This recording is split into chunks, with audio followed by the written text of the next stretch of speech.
Boa tarde, está no ar o De Cara com a Imprensa e hoje o nosso entrevistado é o Dr. Marcelo Miró, presidente da OAB de Francisco Beltrão. O Dr. Marcelo Miró vai nos falar aí sobre as atividades da OAB aqui no nosso município, na nossa região sudoeste, sobre o encerramento do ano aí da entidade, um balanço aí do ano de 2013 e a atuação da OAB em casos mais específicos referentes aí ao judiciário da nossa região de Francisco Beltrão. Essa entrevista, essa conversa você confere em instantes, logo após o intervalo, aqui no De Cara com a Imprensa. Fique conosco.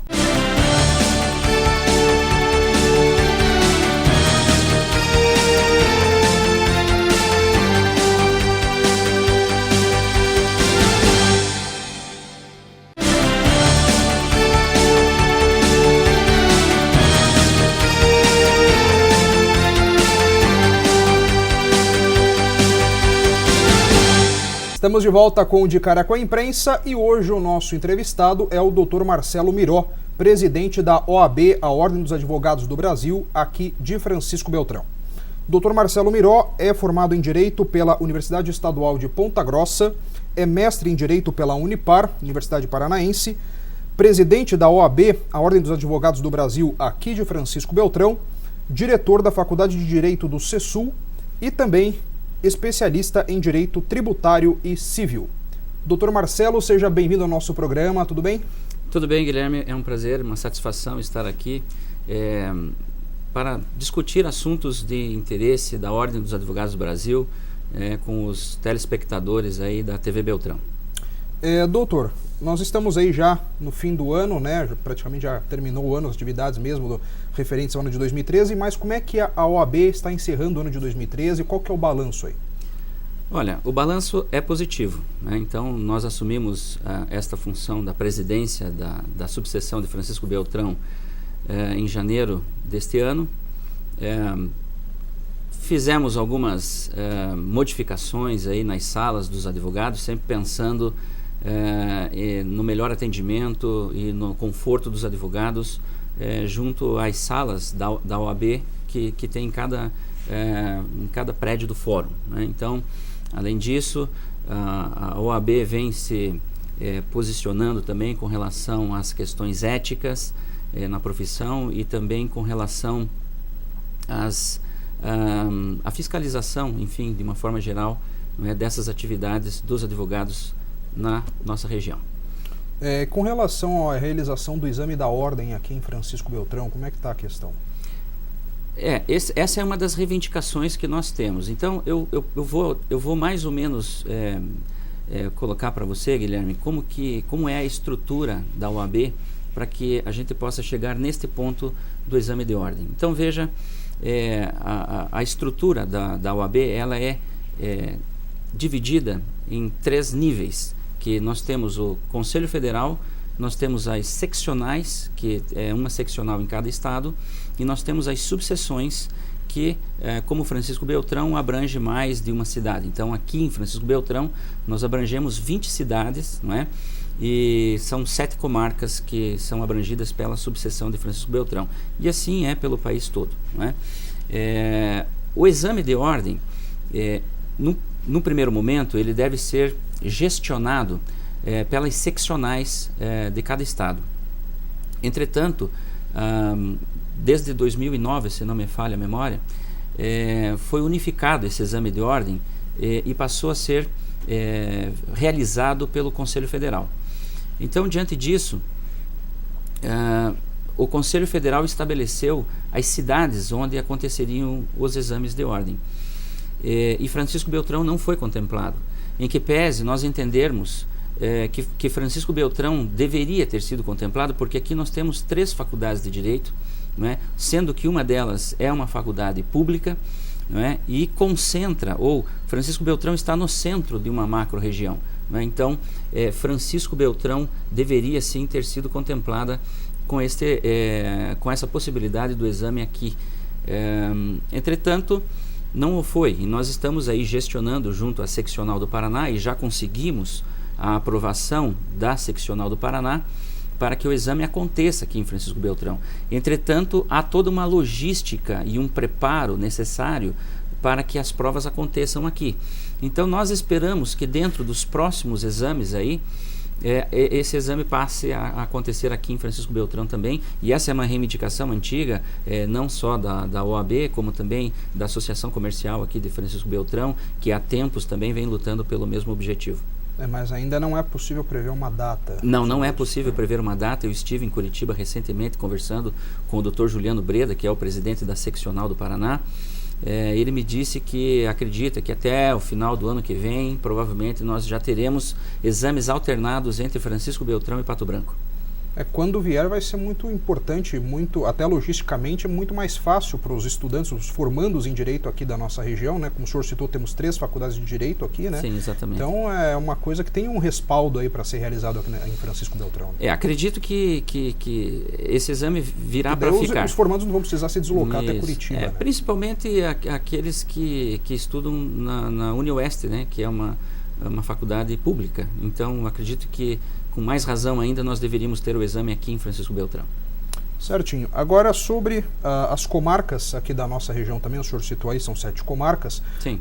Nós temos aí alguma dificuldade com relação a pessoal, a preenchimento de vagas, como é que está isso? Não, com relação, porque assim, todo o pessoal que trabalha para a subseção é contratado pela Seccional do Paraná. Nós tivemos alguma dificuldade agora nesse início de mandato, porque a verba vem de Curitiba, né, da Seccional do Paraná. Então, como a Seccional também estava com dificuldades financeiras, nós tivemos dificuldade na comarca de Ampere, que nós precisávamos ter um estagiário que foi liberado agora, finalmente, a partir de janeiro, será contratado mais um estagiário para a comarca de Ampere. Mas, fora isso, todas as demais comarcas têm os funcionários que atendem os advogados, com uma estrutura bastante cômoda, né? Nós fizemos questão de instalar ar-condicionado em todas as salas. Todas as salas também possuem uma estrutura de computadores, enfim. O advogado que, por exemplo, vem de fora, que precisa utilizar de computadores, impressoras, enfim, ele tem toda essa comodidade junto aos fóruns, né? Então, essa foi uma preocupação que nós tivemos quando assumimos, em que pese já existir uma estrutura anterior, claro, mas nós apenas procuramos, na medida do possível, melhorar essa estrutura. Sobre a questão da Defensoria Pública do Paraná, né? O governador Beto Richa deve abrir um outro concurso aí para a contratação de mais advogados para a Defensoria Pública do Paraná, mas como é que está a questão aqui na nossa região? A Defensoria Pública na nossa região, ela tem um trabalho ou esse trabalho por enquanto ainda não? Esse trabalho da Defensoria Pública, ela se resume a atendimento na Penitenciária Estadual de Francisco Beltrão. Então, na verdade, as pessoas carentes do nosso município, elas estão sendo atendidas, né, ou assistidas pelas faculdades de Direito, né? Nós temos 3 excelentes faculdades de Direito aqui em Francisco Beltrão, e essa população mais carente tem sido atendida por essas faculdades. Então, a Defensoria Pública realmente ainda deixa a desejar aqui na nossa região. Então, mas se o governo do estado abrir esse concurso público para contratação de mais profissionais, isso pode beneficiar a nossa região? Será muito bem-vindo, com certeza, né? Certinho. O senhor também falou agora sobre a penitenciária aqui de Francisco Beltrão. Nós tivemos aí nessa semana uma audiência pública para discutir a questão da segurança da penitenciária, as últimas fugas aí. Como é que foi essa audiência pública? Guilherme, então, assim, na verdade, nós fomos convidados pelo sindicato dos agentes penitenciários a participar desta audiência pública, assim como a Câmara de Vereadores. Entretanto, o curto espaço de tempo para organizar este evento resultou numa baixa presença, né, das pessoas aí nessa audiência pública. Então resolveu-se, junto com os vereadores que estavam lá presentes, demais advogados que também se encontravam lá, até mesmo pelo pessoal do sindicato dos agentes penitenciários, que nós faremos no dia 26 de fevereiro de 2014, que é uma quarta-feira, às 9 horas da manhã, o local ainda está por definir. Nós faremos aí sim um evento maior, porque este assunto, este tema de segurança pública, em razão da presença da penitenciária em Francisco Beltrão, merece ser melhor discutido, porque senão, num curto espaço de tempo, nós teremos graves e sérios problemas aqui em Francisco Beltrão com relação à segurança pública. A questão da penitenciária, nessa última fuga, inclusive, tivemos até um princípio de rebelião, né, mas que conseguiu se contornar, né, mas enfim, os acontecimentos de fugas estão sendo frequentes, né? Então é importante até a OAB, pela seriedade da OAB, também pela importância da OAB numa região como a nossa, também é importante esse contato maior, essa integração entre as autoridades, né? Sim, sem dúvida. Guilherme, o que está acontecendo não é muito difícil de nós entendermos, não é? Então, veja, quando a penitenciária foi instalada em Francisco Beltrão, ela tinha um outro nome.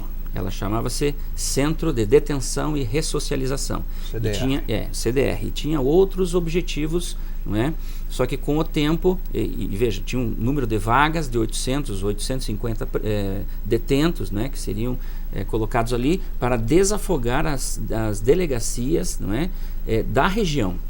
Não é? Então, com o tempo, este centro de detenção foi transformado em penitenciária. O que significa dizer isso? Significa dizer que hoje presos ou condenados, desculpe-me, de todo o estado do Paraná são alocados ou podem ser alocados aqui em Francisco Beltrão, sendo que a capacidade dessa unidade é de 850 detentos e nós já temos mais de 1.000.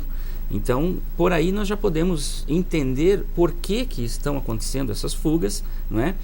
Porque a unidade não era preparada para ser uma penitenciária. Então, nós temos que ter algumas reformas estruturais nesse prédio, inclusive nessa audiência que nós tivemos essa semana, foi discutida a questão de utilização de tecnologia de segurança que não existe hoje, de acordo com as informações que nos foi repassada nessa audiência, né?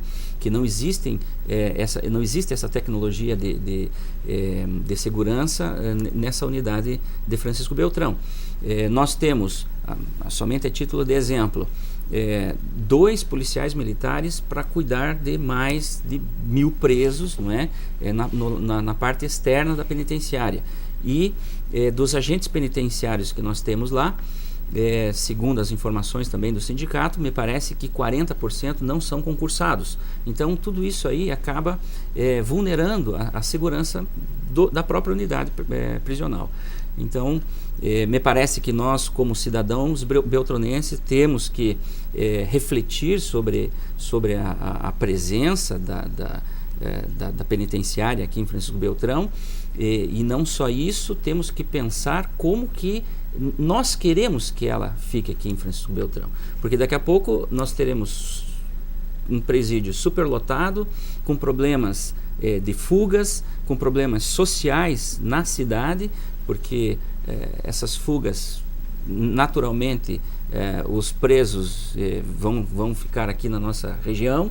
Então, nós temos que pensar a segurança da própria unidade prisional aí. Até a questão também aí das rebeliões também, né, como eu havia citado, e também até pensarmos uma coisa até um pouco mais grave, que seria a atuação de facções criminosas aí, como já houveram boatos de que existem atuação de facções criminosas. Não sei se o senhor pode falar alguma coisa sobre isso. Não tenho problema algum, porque assim, nessa audiência que nós tivemos ontem, nós realmente tivemos a informação, em que pese a direção do presídio negar esse fato, nós temos a informação de advogados que, quando conversam com os detentos, de que eles fazem sim parte dessas facções criminosas do Rio de Janeiro, São Paulo, entende? Então, claro que nós temos que ter uma atenção maior, não é? Mesmo porque nós transformamos um centro de detenção em presídio. Então, nós temos que ter essa atenção toda. E vamos mais longe ainda. Nós temos a questão dos próprios agentes penitenciários, não é? Que o número de agentes que nós temos aqui em Francisco Beltrão é insuficiente para cuidar do número de presos que nós temos hoje. Não é? Então, aumentou o número de detentos, ou que estão lá encarcerados na penitenciária, mas o número de agentes penitenciários continua o mesmo. Então, e a reclamação deles é que, além de serem número insuficiente de agentes penitenciários, tem a questão do treinamento, que eles não estão tendo treinamento para estar lá dentro. Então, veja, tudo isso torna vulnerável a segurança dessa unidade. Então, nós temos sim, como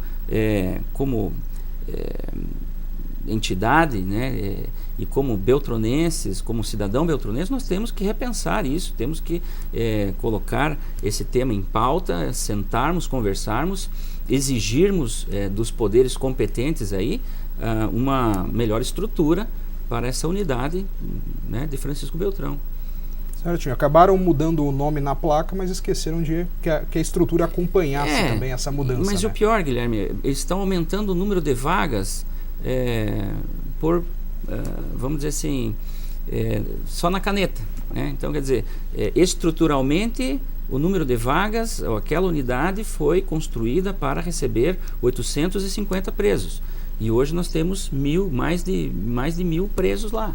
Então, quer dizer, isso aumenta o número de vagas sem conhecer a situação real isso do local. Me parece que não é adequado, né? Porque evidentemente que vai chegar um momento, isso se torna uma panela de pressão, que daqui a pouco vai estourar e vai respingar no cidadão beltronense. Então, me parece que nós temos que ter muita atenção com relação a essa unidade de Francisco Beltrão aqui, que está se tornando um problema para a sociedade beltronense.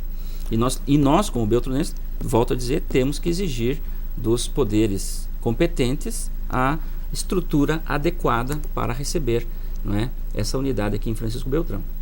Certinho, doutor. Nós vamos agora para um breve intervalo. No próximo bloco, o doutor Marcelo Miró, que é o presidente da OAB, a Ordem dos Advogados do Brasil, aqui de Francisco Beltrão, continua conosco aqui no De Cara com a Imprensa. Voltamos em instantes, não saia daí.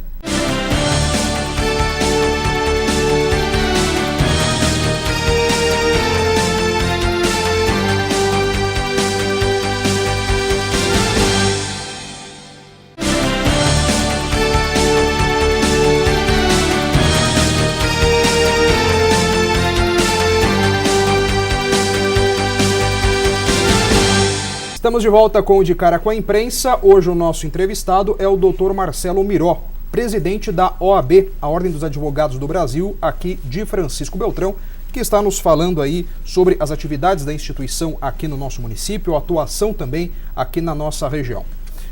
Dr. Marcelo Miró, nós tivemos aí no último fim de semana, no domingo passado, uma grande confusão, uma grande pancadaria lá no estádio da Arena Joinville, lá em Santa Catarina. Né? Torcedores do Atlético Paranaense e do Vasco se degladiaram lá dentro do estádio.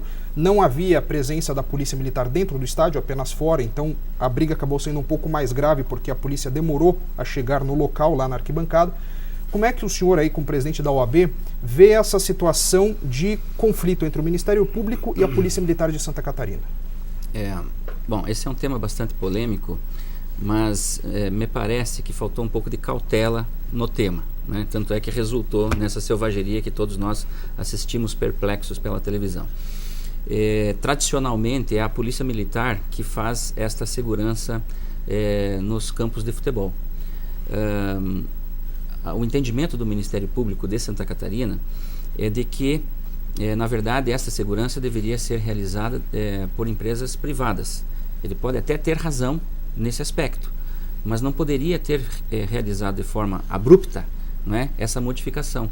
Então, ainda mais num jogo que era o último jogo do Campeonato Brasileiro. Então, me parece que isso poderia ter sido melhor pensado, não é, melhor estruturado com os clubes, para que depois pudesse ser efetivado, né? Então, da forma como foi feito, nós vimos que não deu certo, né?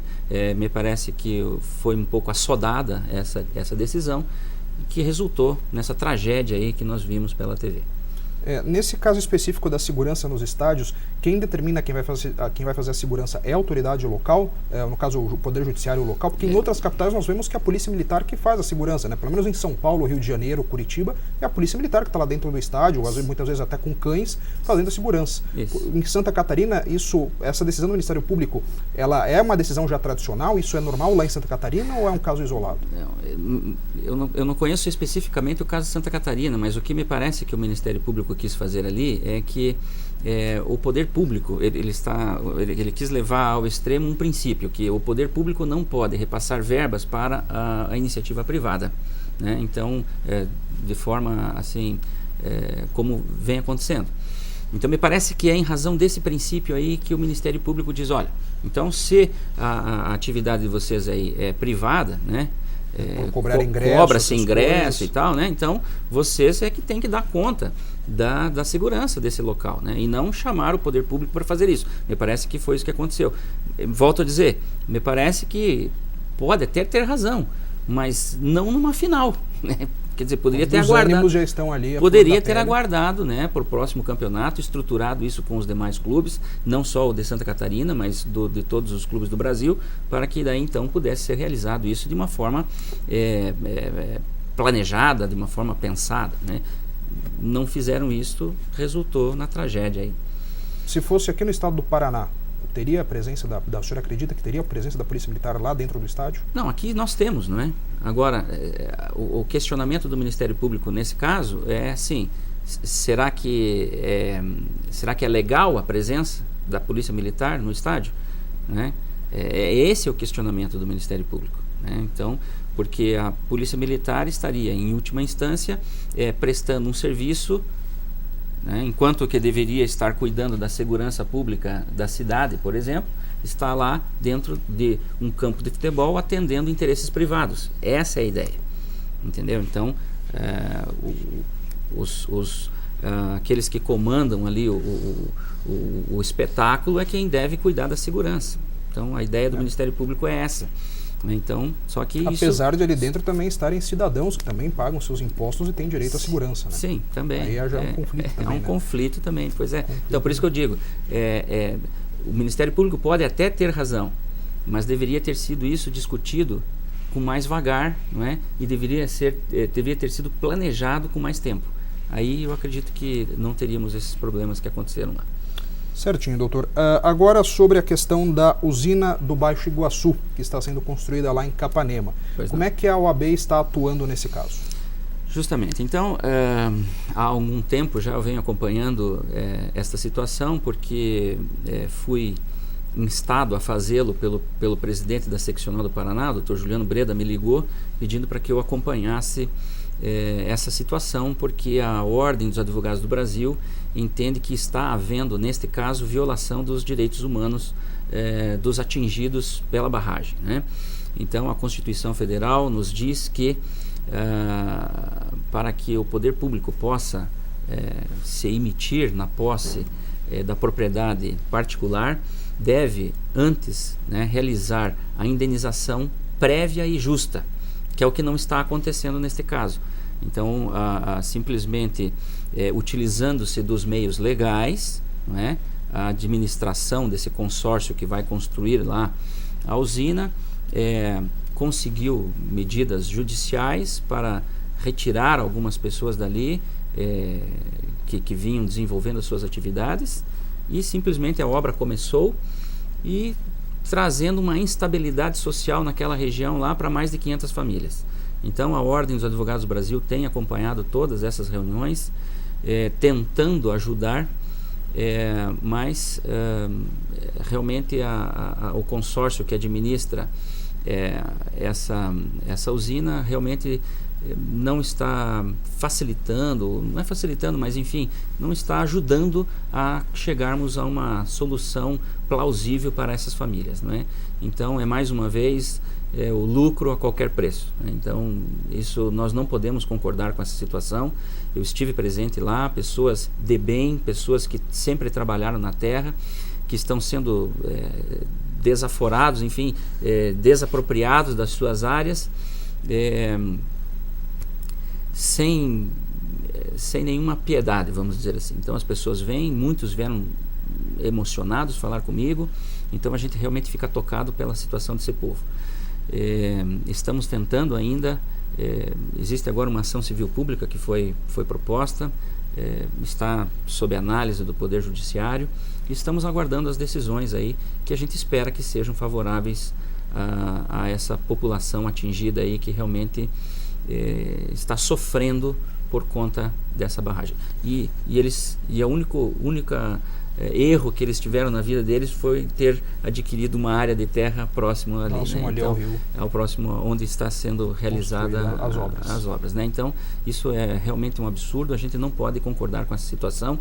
Uma das finalidades da Ordem dos Advogados do Brasil é a defesa dos direitos humanos, e aí nós estamos tendo graves violações, não é, dos direitos humanos desses atingidos.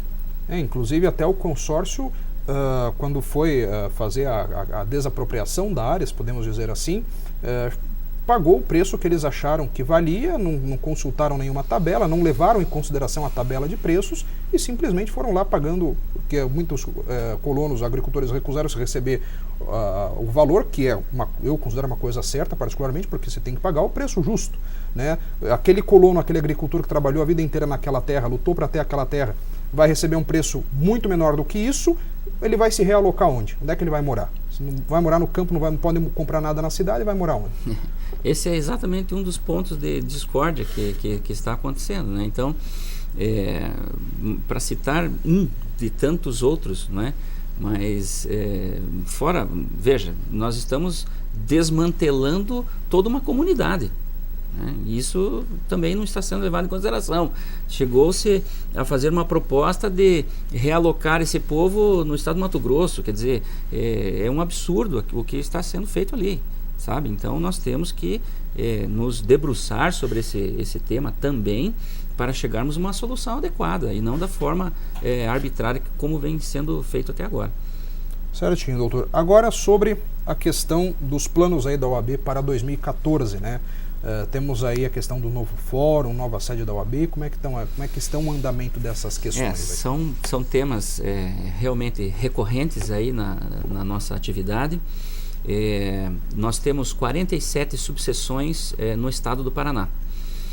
Francisco Beltrão é a 9ª maior subseção, e das 47 que nós temos, apenas 3 subseções não possuem sede própria. E até não sei se esse número já não baixou para 2, mas enfim, Francisco Beltrão é uma delas. E não por culpa da OAB, a questão é imobiliária, porque o que acontece? A seccional do Paraná, ela disponibiliza a verba necessária para a construção do prédio, né? Mas nós precisamos, junto com o poder público local, encontrar um local, um terreno adequado para a construção. E aí está a grande dificuldade em razão dos preços dos imóveis que estão em Francisco Beltrão, né? Então, esse não é um problema da administração atual, já é um problema que vem se arrastando há algum tempo, mas nós estamos em contato com a administração para eventualmente a gente conseguir o prédio onde hoje está a Receita Federal. A Receita Federal me parece que vai sair dali, e daí nós vamos tentar ver se conseguimos gestionar aquele imóvel para a subseção de Francisco Beltrão, uma vez que o novo fórum será construído onde atualmente ele já se encontra. Então, para a Ordem dos Advogados do Brasil, seria um local ideal, né? Nós estaríamos ao lado do fórum. Com relação ao novo fórum, nós estivemos no início desse ano, ali por fevereiro mais ou menos, conversando com o então presidente do Tribunal de Justiça do Paraná sobre a construção do novo fórum, né? Nós tínhamos alguma ideia diferente e tal, mas decidiu-se que o novo fórum seria construído onde já está o atual prédio do fórum. Entretanto, o presidente na época me assegurou que a partir de agosto as obras se iniciariam, e infelizmente nós estamos em dezembro e nada aconteceu até agora. Então, acredito que sim, nós iremos até a presidência do tribunal novamente, no início do ano que vem, novamente solicitar a construção do novo fórum, porque realmente as instalações atuais elas não são adequadas, né, para o exercício aí da jurisdição de uma forma geral, né? Existe algum motivo por essas obras não terem começado? É o que nós vamos verificar o que está acontecendo. Me parece que uma das alegações foi falta de verba, mas quando nós estivemos em Curitiba em janeiro, o presidente nos assegurou que já havia 18 milhões liberados para o início dessas obras, né? Então não sabemos realmente o que foi que aconteceu, que as obras não se iniciaram. Então nós vamos lá, vamos conversar novamente, vamos fazer o nosso papel institucional, né, de exigir até mesmo as melhores condições aí de trabalho, não só para os advogados, mas para todos os jurisdicionados de Francisco Beltrão e de toda a região. Certinho. Para encerrarmos então, também queria ver como é que está a questão aí da delegacia, a implantação da delegacia da Polícia Federal aqui em Francisco Beltrão, já que a OAB também exerce esse papel de liderança da sociedade civil também na nossa região e também em todo o Brasil. Como é que está a questão da implantação da delegacia da Polícia Federal? Ela vai vir para cá, não vai vir? Como é que está?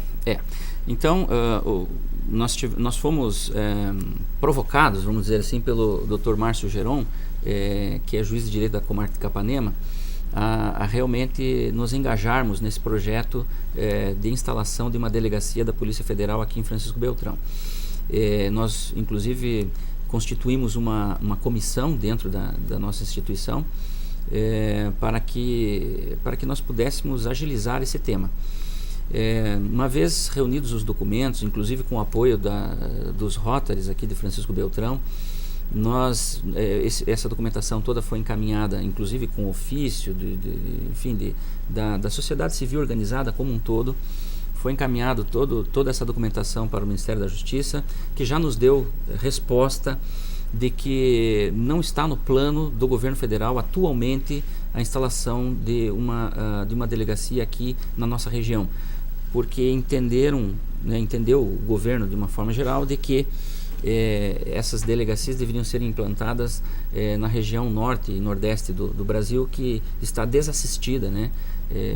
Mais desassistida em relação à Polícia Federal. Então, infelizmente, por hora, nós não teremos essa... É claro que nós continuaremos fazendo o nosso papel, insistindo, porque nós entendemos que realmente é necessário. Essa é uma região de fronteira e que há a necessidade da presença mais forte aí da Polícia Federal aqui na nossa região, mas por enquanto ainda não foi viabilizado. Certinho, doutor. Infelizmente já encerramos o nosso programa, passou muito rápido, mas agradeço aí a sua presença, a sua disponibilidade em vir aqui conceder essa entrevista. Sucesso aí no seu trabalho. Muito obrigado, Guilherme. Eu gostaria de mais uma vez agradecer em meu nome, em nome da Ordem dos Advogados do Brasil, né, esse espaço que foi concedido para que nós trocássemos algumas ideias daquilo que vem acontecendo aqui na nossa subseção. Muito obrigado. Certinho, doutor. Obrigado pela sua presença mais uma vez. E assim nós encerramos o De Cara com a Imprensa. Nós voltamos no próximo sábado. Agora você assiste ao Variedades em Foco com o Júlio César Leonardi. Obrigado pela sua companhia. Boa tarde.